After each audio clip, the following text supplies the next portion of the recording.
Chapter 6 Attention. A double-minded man is unstable in all his ways. James 1:8. Attention is forceful in proportion to the narrowness of its focus, that is, when it is obsessed with a single idea or sensation.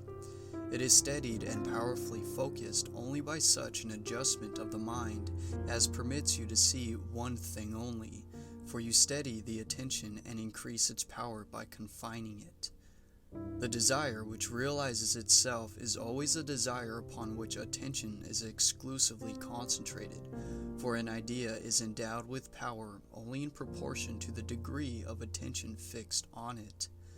Concentrated observation is the attentive attitude directed from some specific end. The attentive attitude involves selection, for when you pay attention, it signifies that you have decided to focus your attention on one object or state rather than another.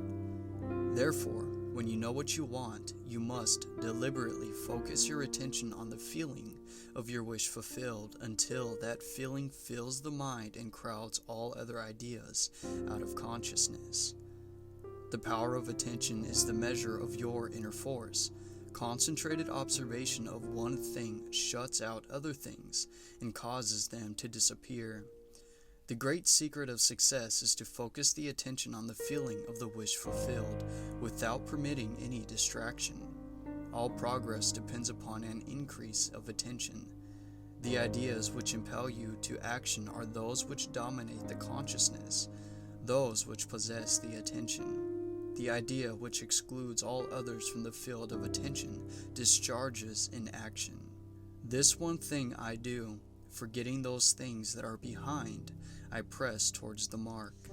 This means you, this one thing you can do, quote, forgetting those things that are behind, end quote. You can press towards the mark of filling your mind with the feeling of the wish fulfilled. To the unenlightened man, this will seem to be all fantasy, yet all progress comes from those who do not take the accepted view, nor accept the world as it is.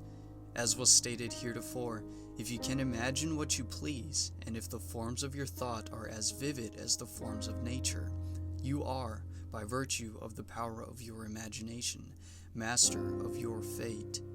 Your imagination is you yourself, and the world as your imagination sees it is the real world.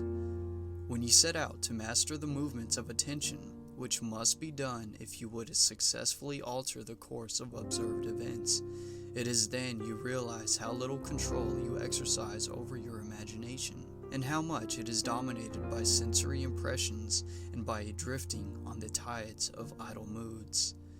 To aid in mastering the control of your attention, practice this exercise. Night after night, just before you drift off to sleep, strive to hold your attention on the activities of the day in reverse order. Focus your attention on the last thing you did, that is, getting into bed, and then move it backward in time over the events until you reach the first event in the day, getting out of bed. This is no easy exercise, but just as specific exercises greatly help in developing specific muscles, this will greatly help in developing the muscle of your attention. Your attention must be developed, controlled, and concentrated in order to change your concept of yourself successfully and thereby change your future. Imagination is able to do anything, but only according to the internal direction of your attention. If you persist night after night, sooner or later you will awaken in yourself a center of power and become conscious of your greater self, the real you. Attention is developed by repeated exercise or habit. Through habit, an action becomes easier, and so, in course of time, gives rise to a facility or faculty, which can then be put to higher uses.